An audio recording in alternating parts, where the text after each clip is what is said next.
नमस्कार, आप सभी का एक बार फिर से हार्दिक स्वागत करता हूं। बात करेंगे 28 जनवरी के फर्स्ट एडिटोरियल सेशन की।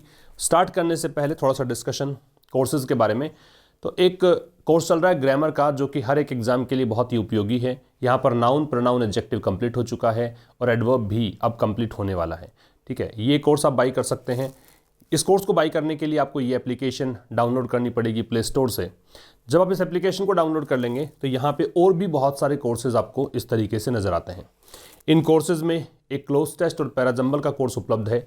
इसके अतिरिक्त यहाँ पे वोकैबुलरी की ई बुक उपलब्ध है। आप आगे जाएंगे तो यहाँ पे editorial analysis, 2 editorials per day आपको मिलते हैं। वेंसडे को हम बैच स्टार्ट करते हैं। एक एडिटोरियल जो आपको शाम को 5 बजे मिलता है, वही यहाँ पर आपको जल्दी मिल जाएगा। एक और एडिटोरियल मिलता है लेट नाइट में, वो आपको इसी के साथ मिल जाएगा। मतलब एक दिन में 2 एडिटोरियल्स मिलेंगे। इनमें बस फ़र्क ये है कि यहाँ YouTube वाले बच्चों को PDF नहीं मिलता है, यहाँ पर PDF दोनों एडिटोरियल्स का उपलब्ध होगा और एक वीडियो यहाँ पर एक्स्ट्रा मिलता ही है। ठीक है, PDF की अगर देखो इंपॉर्टेंस देखें तो बहुत इंपॉर्टेंट है, क्योंकि यहाँ आज के अगर एडिटोरियल की बात मैं करूँ तो यहाँ 21 न्यू वर्ड्स आपको सीखने को मिलेंगे। बहुत सारे वर्ड्स आज के एडिटोरियल में आपको देखने को मिलेंगे। तो वो वर्ड्स अगर आप PDF मिल जाता है तो आप एग्जाम्पल सेंटेंसेस देख सकते हैं, उनको एक जगह पे इकट्ठा रख सकते हैं। तो ये सब चीज़ें आपके लिए बहुत ही हेल्पफुल रहेंगी। आइए स्टार्ट करते हैं कॉमन एरर से। पहला क्वेश्चन देखिए, the chances of fatigued agitators breaking loose. देखो, फटीग्ड का मतलब होता है थका हुआ, टायर्ड। ठीक है, तो जो चांसेस हैं, अवसर हैं किसके, मतलब चांसेस मतलब ये कह सकते हो कि भाई कितने प्रतिशत चांसेस थे ऐसा करने के, हम लोग बोलते हैं ना। तो वही कह रहा है कि फटीग्ड एजिटेटर्स जो थे, जो विद्रोह करने वाले लोग थे, ये किसानों के लिए है। तो जो भी एजिटेटर्स थे, जो विद्रोह कर रहे थे, जो आंदोलनकारी हैं और थके हुए आंदोलनकारी हैं, तो फटीग्ड यहाँ पे एडजेक्टिव हो गया। उनके चांसेस, किस चीज़ के चांसेस, ब्रेकिंग लूज, कि वो अब टूट जाएंगे। ब्रेक लूज का मतलब होता है अचानक से अनियंत्रित हो जाना, कि अचानक से ये शांति से बैठे हुए हैं, हो सकता है कि ये आंदोलन जो है काफ़ी हिंसक हो जाए। इनके चांसेस काफ़ी हाई थे। और ऐसे ही as was the possibilities of vested interest triggering violence, ऐसे ही कुछ संभावनाएं भी थी। अब देखो यहाँ पे जो वॉज आ रहा है, ये पॉसिबिलिटीज को देखकर लगाना है आपको, तो वर लगेगा, पॉसिबिलिटीज प्लूरल है। ठीक है, ऐसे ही कुछ संभावनाएं भी थी वेस्टेड इंटरेस्ट की। वेस्टेड इंटरेस्ट का मतलब होता है निहित स्वार्थ। ठीक है, एक हिडन जो आपका इंटरेस्ट किसी चीज के अंदर है, कुछ प्राप्ति के लिए, कुछ स्वार्थ सिद्धि के लिए, उसे कहते हैं वेस्टेड इंटरेस्ट। ट्रिगरिंग वायलेंस का मतलब हिंसा भड़काने का, जो भी आपका स्वार्थ है उसकी संभावनाएं भी थी। तो पॉसिबिलिटीज को देखकर आएगा वर। सेकंड क्वेश्चन देखिए, the leaders of the agitation should have taken note of. Should have plus verb की थर्ड फॉर्म का मतलब होता है कोई भी काम करना चाहिए था। ठीक है, तो जो एजिटेशन के लीडर्स हैं, जो भी आंदोलन हो रहा है उसके जो नेता लोग हैं, उनको ध्यान देना चाहिए था किस बात पर, अब the divergence in the rank. Rank का मतलब स्तर होता है कि देखो आंदोलन में बहुत सारे लोग जुड़े हुए हैं, अलग अलग प्रकार के लोग हैं, अलग अलग विचारों के लोग हैं, तो उनके डाइवर्जेंस का, कि उनमें भिन्नता है, इस बात का ध्यान रखना चाहिए था। And the rejection by certain recalcitrant groups. Recalcitrant का मतलब होता है अड़ियल, जिद्दी। ठीक है, और कुछ ऐसे ग्रुप्स भी यहाँ पे थे जो कि अड़ियल ग्रुप्स थे इन आंदोलनकारियों में, जो रिजेक्ट कर रहे थे लगातार। इनका रिजेक्शन था of the routes for the march. ठीक है, किस बारे में रिजेक्शन था, उन रूट्स को लेकर। भाई इनको एक मार्च निकालना 26 जनवरी को। ठीक है, और इनको ये बताना था कि हम लोग एकजुट हैं, हमारी मांगें स्वीकार की जाए। जो किसान, जो कृषि विधेयक कानून जो लेके आने वाली है सरकार, तो 3 विधेयक जो यहाँ पे पास होने वाले थे, उन्हीं के बारे में विरोध कर रहे थे, उनके अगेंस्ट ये लोग थे। इनको मार्च निकालना था, तो उस मार्च के लिए कुछ रूट्स तय किए गए थे कि भाई हम इस रूट से जाएंगे। तो यहाँ पे जो रूट्स तय किए गए थे, उनके लिए कुछ अड़ियल ग्रुप्स ऐसे भी थे कि वो लोग तैयार ही नहीं थे। They had agreed to the Delhi police, जो इनका अग्रीमेंट हुआ था दिल्ली पुलिस के साथ कि भाई हम लोग इस रूट से इस रूट से जाना है। दिल्ली पुलिस ने कहा कि भाई आप ये रूट चुन सकते हो, इन रूट्स पे आप अलाउड नहीं हो। लेकिन कुछ ऐसे ग्रुप्स थे जो कि ये तैयार नहीं थे मानने को। वो कह रहे थे कि हम लोग तो उस रूट से जाएंगे जहां पर सहमति नहीं बनी है। तो ये कुछ इसका ट्रांसलेशन है, बाकी हम विस्तार से देख लेंगे आर्टिकल में।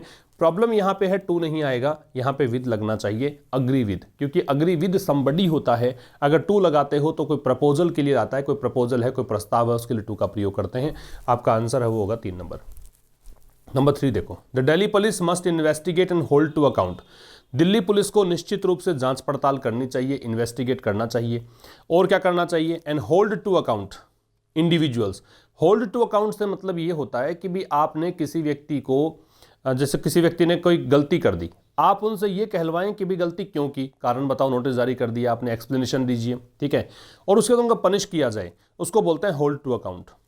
And groups responsible for the violence, तो दिल्ली पुलिस को निश्चित रूप से इन्वेस्टिगेट करना चाहिए, और जो भी इंडिविजुअल्स या ग्रुप्स हैं, मतलब वो लोग या समूह जो जिम्मेदार है इस वायलेंस के लिए, उनको पनिश किया जाना चाहिए, एक प्रकार से ये कह सकते हो। यहां कोई एरर नहीं थी, नो एरर आपका आंसर होगा। तो ये तो कॉमन एरर्स की बात रही।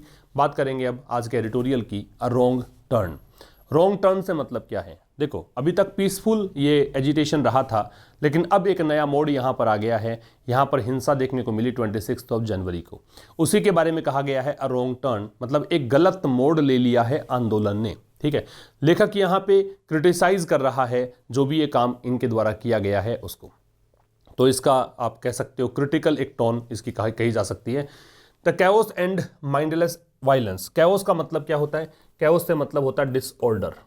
देखो, वर्ड्स बहुत सारे मिलेंगे, जैसा कि मैंने पहले ही कहा 21 वर्ड्स तो आज की पीडीएफ में ही हैं, और भी बहुत सारी चीजें यहां पे आपको सीखने को मिलेंगी। तो कैओस का मतलब डिसऑर्डर है, एंड माइंडलेस वायलेंस, ऐसी हिंसा जिसमें कोई विवेक का प्रयोग नहीं किया, कोई बुद्धि नहीं लगाई आपने। तो कह रहा है एक कैओस, अफरा तफरी और जो हिंसा हुई है, जो माइंडलेस वायलेंस हुआ है, ऐसा वायलेंस, ऐसी हिंसा जिसमें कोई विवेक का यूज ही नहीं किया गया है। अनलिश्ड वायलेंस कौन सी? जो कि अनलिश की गई। अनलिश का मतलब होता है रिलीज करना, रिलीज करना, और जनरली वायलेंट फोर्स रिलीज करने को बोलते हैं, मतलब हिंसक प्रदर्शन करना, यो मान लो आप, है ना। कोई भी चीज जिसको आप रिलीज करते हो, और खास करके जो वायलेंट फोर्स है वो रिलीज करते हो, तो उसको बोलते हैं अनलिश्ड। तो वो वायलेंस जो कि हिंसा जो कि यहां पे दिखी, कहां पर? नेशनल कैपिटल में, राष्ट्रीय राजधानी में। किसके द्वारा? By a section of protesting farmers. वो फार्मर्स जो प्रोटेस्ट कर रहे थे, प्रोटेस्टिंग यहां पे एडजेक्टिव होगा, प्रेजेंट पार्टिसिपल होगा।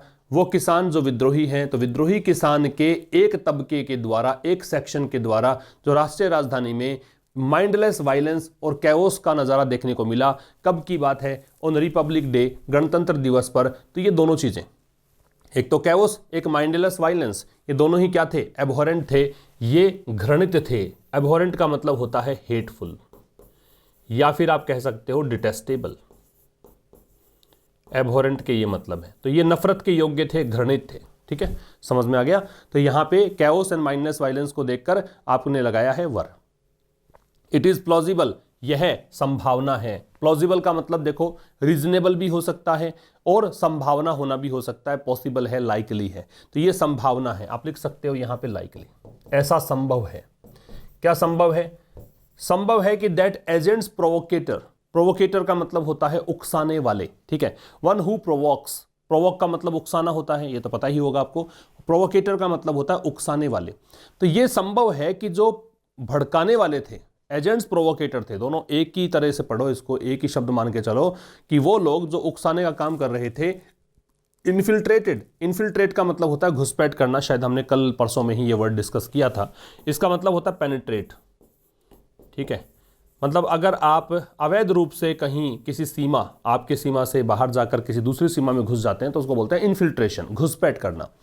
तो ऐसा संभावना है कि जो उकसाने वाले लोग थे, भड़काने वाले लोग थे, वो मतलब फार्मर्स का जो मार्च ये था, फार्मर्स किसानों का मार्च ये तो था, 26 जनवरी को उन्होंने कहा था कि हम मार्च निकालेंगे, इसमें इन्होंने घुसपैठ करी। फार्मर्स यहाँ पे प्लूरल है, इसलिए फार्मर्स को मार्च से रिलेट करने के लिए एस के बाद अपोस्ट्रोफी लगा है, ठीक है। But that does not absolve, लेकिन ठीक है, मान ली बात कि उकसाने वाले लोग थे, कुछ भड़काने वाले लोग थे, और ये घुसपैठ करके इस आंदोलन में शामिल हो गए। बट लेकिन that does not absolve the leaders of responsibility, लेकिन ये जो नेता लोग थे किसानों के, उनको जिम्मेदारी से मुक्त नहीं कर सकते, ठीक है। ये जो चीज़ है, कह दिया कि भी हमारी गलती नहीं है, कुछ और लोग जो हैं असामाजिक तत्व इसमें घुस आए थे, ऐसा कह रहे हो, तो ये आपको जिम्मेदारी से मुक्त नहीं करता है। एब्सोल है, एब्सोल का देखो एक्सोनरेट भी होता है। एब्सोल के मीनिंग जो है मैं यहाँ लिख देता हूँ, एक तो एक्सोनरेट होता है, दोष मुक्त करना कह सकते हो, यहाँ पे आप एक्विट भी कह सकते हो, दोष मुक्त करना। एक इसका मतलब होता है कह सकते हो, जैसे आप कहें कि फ्री करना कह सकते हो, फ्री फ्रॉम, या फिर पार्डन भी कह सकते हो, माफी देना भी कह सकते हो, ठीक है। तो ये सब चीजें इसमें आ सकती हैं। एब्सोल का मतलब एक प्रकार से एक तो आरोप मुक्त करना, एक होता माफ कर देना, ठीक है। एक इसको कह सकते हो छूट दे देना, इस तरीके की, है ना। एग्जेम्प्ट भी कह सकते हो इसको, ठीक है, एग्जेम्प्ट भी कह सकते हो, छूट देना। तो ये सब इसके सिनोनिम्स होंगे। तो ये जो बात है वो उनके नेताओं को जिम्मेदारी से मुक्त नहीं कर सकती। कहने का मतलब मुक्त करना है। The chances of fatigued agitators, तो ये यहाँ पे देखो, आप मैंने एक कॉमन एरर बनाया था इसका, कि जो फटीग्ड एजिटेटर्स है, फटीग्ड यहाँ पे पास्ट पार्टिसिपल है, एजिटेटर्स यहाँ पे नाउन है। एजिटेटर्स का आंदोलनकारी, फटीग्ड का थके हुए। फटीग्ड के सिनोनिम्स में आप टायर्ड कर सकते हो, एग्जॉस्टेड कर सकते हो, वॉर्न आउट भी कर सकते हो। कौन कौन से कर सकते हो, देखो यहाँ जगह नहीं है, मैं यहाँ लिख देता हूँ। फटीग्ड के लिए वॉर्न आउट, या फिर आप कर सकते हो टायर्ड, या फिर आप कर सकते हो एग्जॉस्टेड। टायर्ड और एग्जॉस्टेड में डिफरेंस ये होता है कि टायर्ड है वो एक स्तर हो सकता है, डिग्री इसकी बन सकती है, टायर्ड, मोर टायर्ड, मोस्ट टायर्ड, ऐसे कुछ। लेकिन ये जो है ग्रेडेबल नहीं है। एग्जॉस्टेड जो है वो एकदम मैक्सिमम स्तर पे जब आप टायर्ड हो, ऐसी कंडीशन में एग्जॉस्टेड लगता है, इसीलिए इसकी डिग्री नहीं बनती है। एग्जॉस्टेड से पहले मोर या मोस्ट नहीं लगेगा, एग्जॉस्टेड से पहले वेरी या मच भी नहीं लगता है। इसके पहले लगाना चाहते हो तो एब्सोल्युटली ही लगता है। थोड़ी सी बात ध्यान रखना, ठीक है। तो जो चांसेस थे ये थके हुए जो आंदोलनकारी थे उनके ब्रेक लूज करने के, ब्रेक लूज का मतलब होता है अनियंत्रित होता ना, अचानक से, तो अचानक से ये अनियंत्रित हो जाएंगे, ये जो पीसफुल आंदोलन है ये हिंसक हो जाएगा, ऐसे चांसेस तो थे, वो हाई चांसेस थे, काफी ज्यादा थे चांसेस। अब हाई यहाँ पे एडजेक्टिव है, वर यहाँ पे लिंकिंग वर्ब है, तो ये कॉम्प्लीमेंट है। As were the possibilities of vested interest, और ऐसे ही संभावनाएं थी किसकी, वेस्टेड इंटरेस्ट की। वेस्टेड इंटरेस्ट निहित स्वार्थ, जो छिपे हुए स्वार्थ थे, जो हिडन यहाँ पे कह सकते हो कि आपके एक चाहत थी मन ही मन कि ट्रिगरिंग वायलेंस की हिंसा भड़काई जाए, ऐसे भी यहाँ पे चांसेस थे, ऐसी संभावनाएं भी थी। तो ये वर्ड जो है इन पॉसिबिलिटीज को देख कर आ रहा है। The leaders of the agitation, जो इस आंदोलन के जो नेता लोग हैं, should have taken note of, should have plus third form मतलब करना चाहिए था। तो जो एजिटेशन के नेता लोग थे उनको ध्यान देना चाहिए था किस बारे में, the divergence in the rank. Divergence का मतलब होता है भिन्नता, डिफरेंस, किस में, रैंक में। रैंक का मतलब स्तर, कि उस आंदोलन में ऐसे लोग हैं जो अलग अलग रैंक के लोग हैं, अलग अलग स्तर के, अलग अलग विचारधारा के लोग हैं। तो उस आंदोलन के जो नेता लोग हैं जिनको लीड कर रहे हैं इस आंदोलन को, उनको ध्यान देना चाहिए था इस रैंक के डाइवर्जेंस का, कि इस रैंक में अलग अलग प्रकार के लोग हैं। And rejection by certain recalcitrant groups, और ध्यान रखना चाहिए था इस बात का भी कि कुछ सर्टेन के बाद देखो नाउन है वो प्लूरल है, अगर असर्टेन यहां पे लगाते तो यहां पे नाउन सिंगुलर ग्रुप होती। रिकैल्सिट्रेंट का मतलब आप कह सकते हो ऑब्स्टिनेट, ठीक है, अड़ियल, जिद्दी, ऑब्स्टिनेट कह सकते हो, जिद्दी कह सकते हो, अनरूली कह सकते हो, अनकंट्रोलेबल कह सकते हो। ये मतलब अड़ियल ऐसे ग्रुप्स भी थे इस आंदोलन के भीतर जो कि मना कर रहे थे, है ना, इन्होंने रिजेक्ट कर दिया था। किस बारे में, ऑफ द रूट्स, उन मार्ग के बारे में, फॉर द मार्च, जो भी मार्च के लिए तय किया गया था कि हम आंदोलन इस दिशा से आगे लेकर जाएंगे, मतलब इस 26 जनवरी को जो मार्च निकालेंगे वो इस रूट से लेकर जाएंगे। इसमें कुछ ऐसे ग्रुप्स शामिल थे, सर्टेन ग्रुप्स थे, ठीक है, जिन्होंने मना कर दिया था कि हम इस रूट से नहीं जाएंगे। वो march they had agreed with the Delhi police, जो कि वो सहमत थे दिल्ली पुलिस के साथ, ठीक है। वो यहां पे मार्गों की बात है जो यहां पे सहमति बनी थी जिन मार्गों को लेकर दिल्ली पुलिस के साथ। तो कुछ ऐसे ग्रुप्स थे आंदोलन के अंदर जिन्होंने इनकार कर दिया था कि हम इस मार्ग से नहीं जाएंगे। तो इस बात का उन नेताओं को ध्यान रखना चाहिए था कि भाई अगर ये यहां अड़े हुए हैं, जिद पकड़े हुए हैं, तो आगे चलकर गड़बड़ी कर सकते हैं। इनको ध्यान रखना चाहिए था कि अलग अलग विचारधारा के लोग हैं, सभी हमारे जैसे, मतलब कुछ ऐसे वास्तव में जेन्युइन जो किसान हैं उनकी मांग जो है वो अपने तरीके से, ईमानदारीपूर्ण तरीके से, शांतिपूर्ण ढंग से अपनी मांगे रख रहे हैं। कुछ ऐसे ग्रुप्स इसमें शामिल हो गए जो हिंसा भड़का रहे हैं। तो ये आंदोलन को गलत दिशा दी जा रही है, ये कुछ यहां पे देखने को मिलेगा। आगे देखो ट्रू, ये सच है। नो पॉपुलर मोबिलाइजेशन, कि कोई भी लोगों को, पॉपुलर का मतलब यहां पे लोगों से है, मोबिलाइजेशन का मतलब भीड़ को इकट्ठा करना, कि कभी भी ये सच है कि कोई भी ऐसा, मतलब कोई भीड़ इकट्ठी हुई है उसको आप होस्टेज, हेल्ड होस्टेज, होस्टेज का मतलब होता है बंधक, होस्टेज से मतलब क्या होता है, बंधक, कैप्टिव कह सकते हो, प्रिजनर कह सकते हो, डिटेनी कह सकते हो, ठीक है। तो भीड़ को बंधक नहीं बनाया जा सकता टू द थ्रेट, इस खतरे के चलते, ठीक है। थ्रेट का मतलब खतरा, थ्रेट यहां पे नाउन है क्योंकि दे लगा हुआ है। और वायलेंट डेविएशन, डेविएशन का मतलब पथ विचलन होता है, डाइग्रेशन होता है। क्या होता है, पथ विचलन, डाइग्रेशन, DIGRESSION।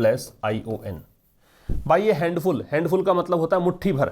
वैसे फुल एंडिंग वर्ड्स जो होते हैं ना वो एडजेक्टिव होते हैं जनरली, जैसे हार्मफुल, ब्यूटीफुल, यूजफुल, लेकिन हैंडफुल है ये नाउन है, ठीक है। हैंडफुल का प्लूरल अगर बनाना हो तो हैंडफुल्स बनता, ये सिंगुलर है क्योंकि ए लगा हुआ है, ठीक है। तो कह रहा है कि ये सच बात है कि कोई पॉपुलर मोबिलाइजेशन, कोई मतलब लोगों की जो भीड़ है उसको बंधक नहीं बनाया जा सकता, इस खतरे के चलते कि वायलेंट डेविएशन हो सकता है। मतलब कुछ मुट्ठी भर लोगों के द्वारा कोई भी चीज जो है वो वायलेंट हो सकती है। इसका मतलब कोई भी एक सिंपल तरीके से, साधारण तरीके से, शांतिपूर्ण ढंग से चल रही है तो उसका पथ विचलन वायलेंट हो जाएगा। इस तरीके से आप इस खतरे को मानकर आप भीड़ को बंधक नहीं बना सकते, तो बात सच है। But there is judgement to be made, लेकिन देयर से स्टार्ट है, बट यहां पे कंजंक्शन है, देयर से स्टार्ट है तो इन्वर्जन है, जजमेंट को देखकर इज है। लेकिन judgement to be made at each turn, लेकिन हर एक मोड पर, हर एक टर्न पर जजमेंट तो होना चाहिए। ठीक है, जजमेंट तो करना चाहिए, मतलब हर एक जगह पर निर्णय करने की जरूरत है, सोचने की जरूरत है। The leadership itself and association, itself यहां पे आपका क्या हो गया, रिफ्लेक्सिव प्रोनाउन या इम्फेटिक, तो यहां पे कहलाएगा इम्फेटिक, क्योंकि सब्जेक्ट के ठीक बाद में जब सेल्फ लगता है तो उसे कहते हैं इम्फेटिक प्रोनाउन। अगर वर्ब के बाद में लगता है सेल्फ तो उसे कहते हैं रिफ्लेक्सिव प्रोनाउन। तो जो लीडरशिप है, नेतृत्व है, itself an association of desperate individuals. Desperate का मतलब होता है भिन्न भिन्न, डिसिमिलर, इसका मतलब है डिसिमिलर, अलग अलग। तो जो लीडरशिप है, नेतृत्व है, वो खुद एक एसोसिएशन है, एक मतलब ग्रुप है, किसका, डिस्पेरेट इंडिविजुअल्स का एंड ऑर्गेनाइजेशंस का। मतलब इस आंदोलन में, इस लीडरशिप के अंदर नेतृत्व जो संभाल रहा है, जो आंदोलन संभाल रहा है, उसमें खुद ही अलग अलग इंडिविजुअल्स हैं, अलग अलग लोग हैं, अलग अलग समूह शामिल हैं। ठीक है, should have been more realistic, अब ये लीडरशिप सब्जेक्ट है, इसको देखकर यहां पे शुड हैव बीन, फिर देखो should have plus third form में, मतलब ऐसा होना चाहिए था। ये एक सलाह है और पास्ट की बात कर रहा है कि ऐसा करना चाहिए था आपको पास्ट में। तो जो लीडरशिप है वो खुद ही एक एसोसिएशन है, एक ग्रुप है, किसका, अलग अलग इंडिविजुअल्स का और ऑर्गेनाइजेशंस का। फिर कह रहा है कि इस लीडरशिप को should have been more realistic, इनको अधिक यथार्थवादी होना चाहिए। रियलिस्टिक मतलब यथार्थवादी होना, वास्तविकता का ध्यान रखना, असलियत को पहचानना। इनको यथार्थवादी होना चाहिए था, किस बारे में, about its capacity to manage such a gathering, कि क्या वो सक्षम हैं इस प्रकार की गैदरिंग को, इस प्रकार की भीड़ को मैनेज करने के लिए। उनको इस बात के प्रति यथार्थवादी होना चाहिए था, जान लेना चाहिए था पहले।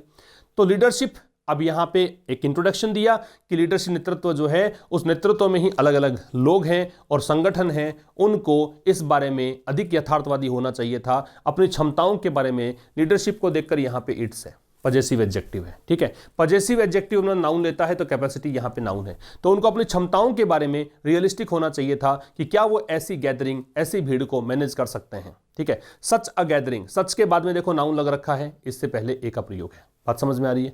सच के बाद में कोई भी नाउन लगाते हो आप तो उसके पहले आप आर्टिकल लगाएंगे, तो सच के बाद आर्टिकल लगता है, ध्यान रखना। इन द एंड, अंत में, देखो एंड से पहले द है, अगर बिगिनिंग होता तो भी द लगता, अगर मिडल होता तो भी दे लगता, लेकिन जब दो चीजें साथ में लेते हो, फ्रॉम बिगिनिंग टू एंड लगाते हो तो वहां पे आर्टिकल नहीं लगता है, ये भी ध्यान रखना। तो इन द एंड, अंत में, अनरूली एलिमेंट्स, अनरूली का मतलब बेलगाम, अनकंट्रोलेबल, ठीक है, जिसको आप ध्यान मतलब कंट्रोल ही नहीं कर सकते। ठीक है, जिनको कंट्रोल नहीं कर सकते उसे बोलते हैं अनरूली, बेलगाम। एलिमेंट्स, तत्व, तो अंत में जो बेलगाम तत्व हैं, असामाजिक तत्व हैं, यूं कह सकते हो। टुक ओवर, टेक ओवर का मतलब क्या होता है? टेक ओवर का मतलब होता है इन्होंने अपने हाथ में ले लिया, कंट्रोल में ले लिया, टेक अंडर कंट्रोल। ठीक है, द स्ट्रीट्स ऑफ दिल्ली, तो दिल्ली की सड़कों को अपने नियंत्रण में ले लिया, जो है समाज, मतलब किसानों की बात नहीं है, किसानों की भीड़ में जो लोग हिंसा फैलाने के इरादे से ही घुसकर आए थे, उन्होंने अपने आगोश में ले लिया किसको? दिल्ली की सड़कों को। दे ब्रोक बैरिकेड्स, उन्होंने क्या किया? ये अनरूली एलिमेंट्स के लिए प्रोनाउन है। इन्होंने क्या किया? ब्रोक बैरिकेड्स, बैरिकेड लगाए थे पुलिस ने ताकि कि यहां से आगे नहीं जा पाओगे, बैरिकेड समझते ही होंगे आप। तो उन्होंने तोड़ दिए बैरिकेड्स को। थ्रेश्ड, थ्रेश का मतलब पीटना होता है, उन्होंने पीटा। एंड ट्राइड, और कोशिश करी, to mow down.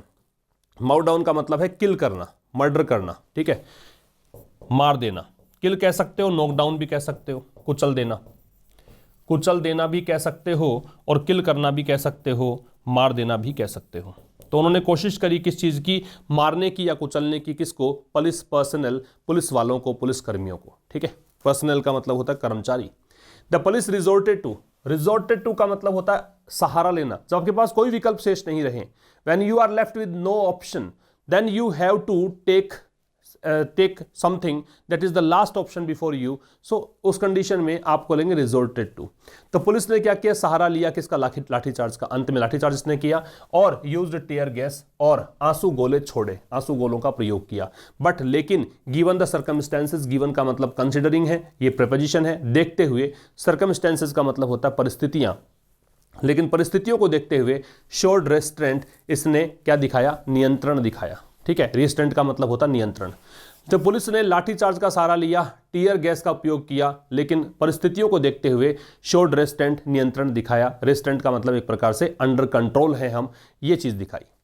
More than 300 personal were injured, 300 से अधिक कर्मचारी, कौन, पुलिसकर्मी, वर इंजर्ड, वो चोटिल हो गए। एटलीस्ट, कम से कम 40 ऑफ देम, 40 उनमें से जो थे, सीरियसली, वो काफी गंभीर रूप से चोटिल हो गए। ये इंजर्ड की विशेषता बता रहा है, इसीलिए यहां पे एडवर्ब आ रहा है। वो जो इंजर्ड है वो यहां पे एडजेक्टिव बन रहा है, तो ये एडवर्ब बनेगा। एडजेक्टिव को क्वालिफाई करने वाला वर्ड क्या होता है, एडवर्ब। ठीक है, ऑल दिस, ये सब, एंड द मार्च इटसेल्फ, और खुद जो मार्च था, जो ये मार्च निकाला था 26 जनवरी को, वॉज अवॉइडेबल, ये बचा जा सकता था, इससे बचने योग्य था। अवॉइडेबल का मतलब है that which can be avoided, जिससे बच सकते थे। मतलब ये जो कुछ भी हुआ, ये जो हिंसा हुई और ये मार्च भी हुआ, इटसेल्फ थोड़ा जोड़ दिया है, ये इम्फेटिक प्रोनाउन है, फिर से सब्जेक्ट के बाद में ही लग रहा है। तो ये जो चीज थी ये अवॉइडेबल था, इससे बचा जा सकता था। आगे देखिए, the Delhi police must investigate, Delhi police को निश्चित रूप से, मस्ट दे रखा है, जरूर से जरूर ऐसा करना चाहिए, तो दिल्ली पुलिस को निश्चित रूप से इन्वेस्टिगेट करना चाहिए। मस्ट मॉडल है इसलिए V0 आ रहा है। And hold to account individuals and groups. ठीक है, देखो जिन्होंने भी, मतलब कुछ चाहे व्यक्तिगत मान लीजिए और कुछ ग्रुप्स मान लीजिए, कुछ ग्रुप शामिल थे हिंसा में, कुछ लोग शामिल थे हिंसा में, तो इनको क्या करना चाहिए, hold to account. Hold to account का मतलब है उन लोगों को कारण, मतलब उन लोगों को मजबूर करें कि वो कारण बताएं कि तुमने ऐसा क्यों किया। फिर उसके बाद में आप उनको, मतलब सार्वजनिक रूप से पब्लिकली उनको कारण बताना पड़ेगा कि उन्होंने ऐसा क्यों किया। उसके बाद में उनको पनिश किया जाएगा, क्रिटिसाइज किया जाएगा। इस प्रोसेस को बोलते हैं होल्ड टू अकाउंट। तो पुलिस को निश्चित रूप से इन्वेस्टिगेट करना चाहिए और उन इंडिविजुअल्स और ग्रुप्स को यहां पे पनिश करना चाहिए, रेस्पॉन्सिबल फॉर द वायलेंस, जो कि हिंसा के लिए क्या है, जिम्मेदार हैं। रेस्पॉन्सिबल के साथ क्या लगता है, फॉर, किस चीज के लिए जिम्मेदार है। फार्मर लीडर्स, किसान नेता, हैव द अनएनविएबल टास्क। अनएनविएबल पहली बात तो एडजेक्टिव है, क्योंकि ABLE एंडिंग है। अवॉइडेबल जैसे था पिछले स्लाइड में, वो भी एडजेक्टिव था, ये भी एडजेक्टिव है। अनएनविएबल का मतलब होता है डिफिकल्ट। क्या मतलब होता है इसका, डिफिकल्ट। ठीक है, तो कह रहे किसान नेताओं के पास एक ऐसा काम है अब जो डिफिकल्ट टास्क है। क्या डिफिकल्ट टास्क है, of cooperating with the police, कि अब पुलिस के साथ उनको कोऑपरेट करना पड़ेगा इन द इन्वेस्टिगेशन, जो जांच पड़ताल चलेगी उसमें। इन्वेस्टिगेशन नाउन है क्योंकि द लगा हुआ है। तो फार्मर लीडर्स, जो किसान नेता हैं, उनका अब एक मुश्किल काम है, वो काम है पुलिस वालों को सपोर्ट करना, कोऑपरेट करना, किसमें, इस जांच पड़ताल में। False friends and real enemies, जो झूठे फ्रेंड हैं और जो वास्तव में शत्रु हैं। ठीक है, फॉल्स गलत, झूठे, जो झूठे मित्र हैं और जो वास्तव में शत्रु हैं, किसके, आंदोलनकारियों के, एजिटेटर्स के। Have painted them with A communal brush, उन्होंने क्या किया है, पेंटेड देम, इनको पेंट कर दिया है, किनको, इन मतलब जो भी क्या कह सकते हो, एजिटेटर्स को, जो आंदोलनकारी है उनको क्या कर दिया है, विद ए कम्युनल ब्रश, एक सांप्रदायिक रंग दे दिया है। पेंट का मतलब रंग करना होता है। तो जो वास्तव में शत्रु हैं आंदोलनकारियों, किसानों के जो दुश्मन हैं और जो झूठे इनके मित्र हैं, उन्होंने इस आंदोलन को एक सांप्रदायिक रंग दे दिया है। ठीक है, bringing the culprits to book. अब ये ब्रिंग टू बुक जो है एक फ्रेज होती है, इसका मतलब होता है पनिश करना। लिख लीजिएगा, bring to book. Bring to book इसका मतलब होता है पनिश करना, सजा देना। लिख लेना, ठीक है। तो कह रहा है कि bringing the culprits to book, bringing यहां पे जेरेंड का काम करेगा। जब किसी आईएनजी फॉर्म को देखकर आप वर्ब लगाते हो तो उसे मान लीजिए कि वो जेरेंड है। तो bringing the culprits to book, तो अपराधियों को सजा देना इज इसेंशियल, वो जरूरी है। ठीक है, इज आ रहा है ब्रिंगिंग को देखकर। इसेंशियल का मतलब जरूरी है। नॉट ओनली टू सेल्वेज, किसके लिए, ना केवल। सेल्वेज का मतलब होता है एस्केप। सेल्वेज का मतलब है एस्केप, बचना, सेव।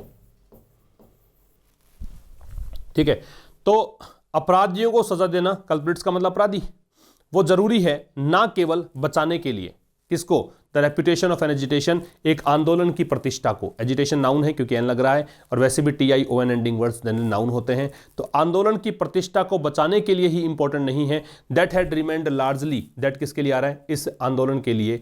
आंदोलन ये रिलेटिव प्रोनाउन हो गया, जो कि बना रहा था लार्जली, बड़े स्तर पर, peaceful for nearly 2 months। Nearly का मतलब लगभग, नियर जो शब्द होता है उसका मतलब होता है क्लोज, नियरली का मतलब लगभग। ठीक है, तो लगभग 2 महीने तक ये शांतिपूर्ण बना रहा था। बट ऑल्सो ट्रू, देखो नॉट ओनली में क्या आता है, बट ऑल्सो। एक बात ये भी ध्यान रखना कि सेम प्रकार के टाइप्स जो है अपने बाद में लेते हैं, बट ऑल्सो के बंदे को टू के साथ आगे वर्ब दे रखी है, ऐसा ही यहां पे भी टू के साथ वर्ब दे रखी है। समझ में आ रही है? ये कोरिलेटिव कंजंक्शन होते हैं। तो कह रहा है कि ना केवल आंदोलन की प्रतिष्ठा को बचाने के लिए वो आंदोलन जो लगभग 2 महीने तक शांतिपूर्ण बना रहा था, बल्कि निप in the bud, nib in the बड का मतलब होता है शुरुआत में ही खत्म कर देना। ठीक है, कहीं ऐसा ना हो कि आगे चलकर ये हमारे को मतलब अनकंट्रोलेबल हो जाए चीजें, इसलिए शुरुआत में खत्म कर देने को बोलते हैं निप इन द बड। जैसे मान लो आप कोई कली है, बड का मतलब कली होती है, उसको निप मतलब आप अगर निप से उसको क्रश कर दो तो क्या वो फूल बन पाएगा? नहीं बन पाएगा। इसी से बना है निप इन द बड। तो कह रहा है कि बल्कि इसलिए भी, इसलिए कि डेंजरस कम्युनल स्लेंट, स्लेंट का मतलब यहां पे दृष्टिकोण से है, आप किस प्रकार से कोई चीज को देखते हो वो स्लेंट है। बल्कि मतलब यहां पे फिर से देख लो कि एक तो अपराधियों को सजा देना जो है महत्वपूर्ण है, ना केवल इसलिए कि आप आंदोलन की प्रतिष्ठा को बचा सकें, वो आंदोलन जो लगभग 2 महीने तक शांतिपूर्ण बना रहा, बल्कि इसलिए भी इंपॉर्टेंट है कि आप एक खतरनाक सांप्रदायिक जो दृष्टिकोण बन रहा है, एक सांप्रदायिक एक ये रंग देने की कोशिश की जा रही है, इसको भी शुरुआत में खत्म करने के लिए जरूरी है, before it slips out of control. Slip out of control का मतलब होता है नियंत्रण से बाहर हो जाना, कि कहीं ऐसा ना हो कि नियंत्रण से बाहर हो जाए, उसी से पहले इसको खत्म करने की जरूरत भी है। द सेंटर हैज सेड, केंद्र सरकार ने कहा है, it would continue to engage the protesters in negotiations, कि इट सेंटर के लिए है कि केंद्र सरकार जो है वो लगातार प्रोटेस्टर्स जो आंदोलनकारी हैं उनसे बातचीत करेगी, उनसे बातचीत करती रहेगी, उनके साथ एंगेज रहेगी। एंगेज का मतलब होता है किसी काम में लिप्त होना। तो हम बातचीत करेंगे मिल बैठकर। तो ये बात केंद्र सरकार ने कही है। आगे देखिए, the offer of the government, सरकार का जो ये ऑफर है किस चीज का, to keep in abeyance. Keep in abeyance एक फ्रेज है, इसका मतलब होता है सस्पेंड कर देना, मतलब कुछ समय के लिए रोक देना या पोस्टपोन कर देना। सस्पेंड और पोस्टपोन लिख लीजिए यहां पे, सस्पेंड या पोस्टपोन। ठीक है, ये चीज है। तो कह रहा है कि भाई यहां पे ऑफर जो है सरकार का, किस चीज के लिए ऑफर, कि भाई थोड़े समय के लिए रोक दिया जाएगा फॉर अप टू 18 मंथ्स। कितने समय तक? अप टू मतलब इतने समय तक, इस लेवल तक, 18 महीने तक इसको हम एक बार रोक देते हैं, डिले कर देते हैं, स्थगित कर देते हैं। किसको? द 3 कंट्रोवर्शियल फार्म लॉज, जो 3 विवादास्पद खेती संबंधी या कृषि संबंधी कानून है उनको, that are at the heart, जो कि केंद्र में है। एट द हार्ट ऑफ का मतलब होता है सेंटर में होना। दैट किसके लिए आ रहा है? फार्म लॉज के लिए। The current face of, face of का मतलब है मुकाबला, लड़ाई, जो फिलहाल झगड़ा चल रहा है, जो कंट्रोवर्सी चल रही है, जो क्लैश चल रहा है, उनके बीच क्या चीज है, किस कारण चल रहा है? तो 3 विवादास्पद खेती संबंधी कानून है, कृषि कानून है, उनके कारण ये सब चल रहा है। तो उन कृषि कानूनों को गवर्नमेंट ने कहा है, एक ऑफर दिया, प्रस्ताव रखा है कि 18 महीने तक हम इसको डिले कर देते हैं, कोई बात नहीं, बाद में बात कर लेंगे। एन अपॉर्चुनिटी, तो ये क्या है? ये जो ऑफर है ये बनी हुई है, ये ऑफर बना हुआ है, एक अवसर। अपॉर्चुनिटी नाउन है क्योंकि एन लगा हुआ है। For the leaders, for preposition है, प्रिपरेशन में ऑब्जेक्ट लेगा, तो ऑब्जेक्ट यहां पे नाउन या प्रोनाउन होगा, तो ये नाउन है क्योंकि दे लगा हुआ है। To seek a negotiated state settlement, negotiated settlement, settlement मतलब कोई भी चीज का निपटारा, और नेगोशिएट मतलब विचार विमर्श करके जो निपटारा किया गया है वो। ठीक है, ये एडजेक्टिव बनेगा। सीक का मतलब चाहना या तलाशना। रिपीट कर देता हूं, ये जो ऑफर सरकार ने दिया है कि 18 महीने तक एक बार हम डिले कर देते हैं, किस चीज को? 3 जो विवादास्पद खेती संबंधी कानून है उनको, वो कानून जो कि केंद्र में है, जो कि सेंटर में है, किसके? वर्तमान का जो फेस ऑफ है, झगड़ा है, क्लैश है, उसके। वो अवसर, वो ऑफर एक अवसर है नेताओं के लिए जो चाहते हैं कि वो विचार विमर्श करके सेटलमेंट चाहते हैं उनके लिए। The agitators want the laws to go lock stock and barrel. ये जो है लॉक स्टॉक एंड बैरल, इसका मतलब होता है कंप्लीटली, पूरे तरीके से, एंटायरली। जैसा कि मैंने कहा बहुत सारे वर्ड्स आज हैं, तो काफी सारे वर्ड्स मिल रहे हैं आपको। द एजिटेटर्स आंदोलनकारी, वांट चाहते हैं, द लॉज टू गो कि जो कानून है वो पूरे तरीके से चले जाएं। ठीक है, वो चाहते हैं कि पूरे तरीके से कानून वापस चले जाएं, कानून को नहीं लागू किया जाए, बट लेकिन देयर मैक्सिमलिस्ट अप्रोच, अब इसको वैसे कहोगे तो अतिवादी अप्रोच कहोगे। और वैसे अतिवादी अप्रोच होती क्या है कि इनको अभी का अभी इमीडिएट एक सॉल्यूशन चाहिए, इसे कहते हैं मैक्सिमलिस्ट अप्रोच। लेकिन उन किसानों की, उन आंदोलनकारियों की जो अप्रोच है, इज अनहेल्पफुल, ये सहायक नहीं है, ये हेल्पफुल नहीं है, इससे कोई फायदा नहीं होने वाला है। अनहेल्पफुल एडजेक्टिव है क्योंकि इज लिंकिंग वर्ब है, इसके बाद कॉम्प्लीमेंट आता है। कॉम्प्लीमेंट एक नाउन हो सकता है, एक प्रोनाउन हो सकता है, एक एडजेक्टिव हो सकता है। नाउन प्रोनाउन ये है नहीं, और generally full ending words adjective होते हैं। They must discontinue the protest, अब दे आ रहा है एजिटेटर्स के लिए, उनको निश्चित रूप से इस प्रोटेस्ट को डिसकंटिन्यू कर देना चाहिए, मतलब रोक देना चाहिए। ठीक है, कंटिन्यू करना लगातार जारी रखना, डिसकंटिन्यू, डिस लग गया प्रीफिक्स तो ये बन गया इसका एंटोनिम, इसका मतलब हो गया कि इसको यहीं पर रोक देना चाहिए। फॉर नाउ, अब के लिए, एंड डिस्पर्स, डिस्पर्स का मतलब फैल जाना, बिखर जाना, मतलब जो इकट्ठे हो रखे हैं अपने अपने घरों पर चले जाओ।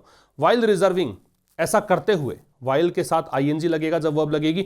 The option of restarting it later, कि उनके पास ये विकल्प भी हो कि वो इसको दोबारा स्टार्ट कर सकते हैं आने वाले समय में। लेटर का मतलब आफ्टरवर्ड्स, बाद में, ये एडवर्ब के रूप में आ रहा है। ठीक है, तो ऐसे ऑप्शन के साथ, ऐसे विकल्प के साथ कि आगे हम वापस से स्टार्ट कर सकते हैं, फिलहाल के लिए डिसकंटिन्यू करो, डिस्पर्स हो जाओ। ठीक है, आगे देखो, दे शुड कंसीडर ऑप्शंस, उनको, एजिटेटर्स की बात है, उनको क्या करना चाहिए, ऑप्शंस पर ध्यान देना चाहिए, उनको ऑप्शंस के बारे में सोचना चाहिए, कंसीडर करना चाहिए, short of a complete repeal of the laws. कौन सा ऑप्शंस, वो ऑप्शन जिसमें ये चीज ना हो। शॉर्ट ऑफ का मतलब होता है कमी होना, इससे कम, किस चीज से कम, अ कंप्लीट रिपील, रिपील का मतलब है, यहां पे रिपील नाउन है, कंप्लीट यहां पे एडजेक्टिव है, ए यहां पे डिटरमिनर है। रिपील का मतलब है रिवोकेशन या नलिफिकेशन, मतलब रद्द करने की प्रक्रिया, मतलब ये चाह रहे हैं ना कि कानूनों को रद्द ही कर दो, उससे कम थोड़ा सा विकल्प देख लो, एडजस्टमेंट कर लो, है ना, पूरा रद्द होने की बजाय आप थोड़ा एडजस्ट कर लीजिए, ये लेखक कह रहा है। द सेंटर मस्ट कंसीडर, और केंद्र सरकार क्या करना चाहिए, केंद्र सरकार जरूर से जरूर कंसीडर करना चाहिए मोर कंसेशंस, मतलब अधिक छूट देनी चाहिए। ठीक है, उनको, किसानों को या आंदोलनकारियों को अधिक छूट देने के बारे में कंसीडर करना चाहिए, including the suspension of the laws. इसमें एक चीज ये भी है कि लॉज को, जो कानून है उनको रोक दिया जाए, उनका सस्पेंशन हो। सस्पेंशन यहां पे नाउन है क्योंकि दे लगा हुआ है। Until a broader agreement can be arrived at, कब तक, जब तक कि एक बड़े स्तर पर अग्रीमेंट नहीं हो जाता तब तक। ठीक है, can be arrived passive voice है, तो किसी के द्वारा, मतलब इनका मिल बैठकर विचार विमर्श से जब तक कि एग्रीमेंट पर नहीं पहुंच जाते हैं तब तक इन कानूनों को रोक देने में भलाई है, रोक देना ही चाहिए सरकार को। इस बारे में यहां पे सरकार को कंसिडर करने की जरूरत है। ठीक है, अंटिल जब तक की ने के अर्थ में आता है, नेगेटिव वर्ड है। अंटिल जहां पे होगा उसके क्लोज में नोट नहीं आएगा क्योंकि ये खुद ही नेगेटिव वर्ड है, और कंडीशन बताने, मतलब टाइम बताने के लिए काम में आता है, ये भी ध्यान रखना। It must make more efforts, it केंद्र सरकार के लिए है, केंद्र सरकार को जरूर से जरूर अधिक प्रयास करने चाहिए, किसके लिए, टू एले द फियर्स, डर को शांत करने के लिए। एले का मतलब होता है शांत करना, एले से मतलब क्या होता है, मोलिफाई, या फिर क्या होता है, पैसिफाई। ठीक है, तो कह रहा है कि केंद्र सरकार को जरूर से जरूर अधिक प्रयास करने चाहिए डर को शांत करने के लिए। डर किसका, of those most affected by these reforms, उनका डर जो कि सबसे ज्यादा प्रभावित है इन सुधारों से। ये सुधार के जो कानून लेकर आए, कृषि सुधार कानून जो लेकर आई है, उनसे सबसे अधिक प्रभावित जो है, उनके मन में जो भय है, डर है, उनको शांत करने के प्रयास करने चाहिए। The centre's imperious refusal to engage with political parties. Imperious जैसे एक क्या बोलते हैं हम, जो इंपेरियलिज्म होता है ना, उपनिवेशिकवाद युद्ध जैसा होता है, वैसे ही एक प्रकार से यूँ कह सकते हो इंपीरियस का मतलब कि ये जो केंद्र सरकार अड़ियल होकर जो यहाँ पे रिफ्यूज़ल कर रही है, ये मना कर रही है। ठीक है, तो ये जो केंद्र सरकार जो है वो एक अड़ियल होकर इनकार कर रही है ना। इंपीरियस का मतलब यही है, इंपीरियस मतलब कि आप किसी के सुन नहीं रहे हो, है ना, उसको बोलते हैं इंपीरियस। कि आप रिफ्यूज़ल जो कर रहे हो, इनकार कर रहे हो, to engage with political parties, कि राजनीतिक पार्टीज के साथ में हम एंगेज नहीं होंगे, हम उनके साथ बातचीत नहीं करेंगे। एंड स्टेट गवर्नमेंट्स, और राज्य सरकारें जो हैं उनके साथ बातचीत नहीं करेंगे ऑन क्रिटिकल क्वेश्चंस, महत्वपूर्ण प्रश्नों पर। और प्रश्न किस बारे में है, ऑफ एग्रीकल्चरल रिफॉर्म्स, किसके बारे में है, कृषि सुधारों के बारे में। हैज़ कम बैक, ये जो रिफ्यूज़ल है, ये जो इनकार इसने किया है, ये चीज़ वापस से आई है टू हॉन्ट इट, इसको डराने के लिए, सताने के लिए। हॉन्ट का मतलब स्पूक होता है, SPOO के, डराना। हॉन्ट का मतलब आप ये भी कर सकते हो क्या, प्लेग, सताना। तो ये जो इसने मना किया था ना साफ साफ कि हम तो ना तो पॉलिटिकल पार्टी से बात करने वाले हैं, ना राज्य सरकारों से बात करने वाले हैं, कृषि सुधारों के बारे में कुछ महत्वपूर्ण प्रश्नों को लेकर, तो ये जो रिफ्यूजल इनका था, ये वापस से इनको सताने लग गया है केंद्र सरकार को। ठीक है, the resolution to this impasse, impasse का मतलब होता है डेडलॉक। ठीक है, ये तो बहुत काफ़ी बार पढ़ा है आपने। डेडलॉक, गतिरोध, मतलब दो पक्ष हैं, लड़ रहे हैं, लेकिन दोनों में से कोई भी झुकने को तैयार ना हो, तो उसे बोलेंगे इम्पास। तो इसका जो हल है, किसका, इस इम्पास का, इस व्यवधान का, इस किसको बोल सकते हो, इस रुकावट का, इस गतिरोध का, कैन कम ओनली, ये जो रेजोल्यूशन है वो आ सकता है कैसे, बाय इन्वॉल्विंग देम ऑल, उन सब को शामिल करके ही। किन को शामिल करके, पॉलिटिकल पार्टीज को शामिल करो, स्टेट गवर्नमेंट्स को शामिल करो, तब जाके इसका सॉल्यूशन निकलेगा, तब जाके इस चीज़ का हल निकलेगा। तो ये था दोस्तों आज का एडिटोरियल। बात करते हैं रिवीजन की। एलए, एलए का मतलब होता है मोलिफाई, शांत करना, तो एक को जोड़ेंगे बी से। सेकेंड है हॉन्ट, हॉन्ट का मतलब क्या है, प्लेग, सताना, तो सी, डराना भी होता है, स्पूक भी होता है। इम्पास का डेडलॉक, गतिरोध, तो ए। सैल्वेज का बचाना, रेस्क्यू या सेव, और अनएनविएबल का मतलब है डिफिकल्ट, ठीक है, ये डिफिकल्ट, तो इसका स्क्रीनशॉट आप ले सकते हैं। अब हम देखते हैं कि कुछ ट्रांसलेशन वाले सेंटेंसेस हैं, लेकिन यहाँ पे जो सेंटेंसेस हैं वो थोड़े कह सकते हो कि छोटे छोटे फ्रेजेस जो हम यूज़ करते हैं वो ली मैंने। किसी भी कीमत पर, कहते हैं किसी भी कीमत पर मैं ये पाके रहूँगा, किसी भी कीमत पर मैं एग्ज़ाम पास करके दिखाऊंगा, तो आपको किसी भी कीमत के लिए एट एनी कॉस्ट ये यूज़ करना होता है। दूसरा है हमेशा के लिए, जैसे कि वह हमेशा के लिए ऑस्ट्रेलिया जा रहा है, वह हमेशा के लिए ही निर्णय ले रहा है, तो फॉर गुड, हमेशा के लिए, ये एक फ्रेज है। और एक है किसी तरह से, समहाउ, किसी तरह से मैं वहाँ पहुँच गया, किसी तरीके से वो मैच जीत गए, तो समहाउ, ठीक है। तो ये आपका आज का एडिटोरियल था। अब मिलेंगे हम कल शाम 5 बजे, तब तक के लिए नमस्कार, थैंक यू वेरी मच।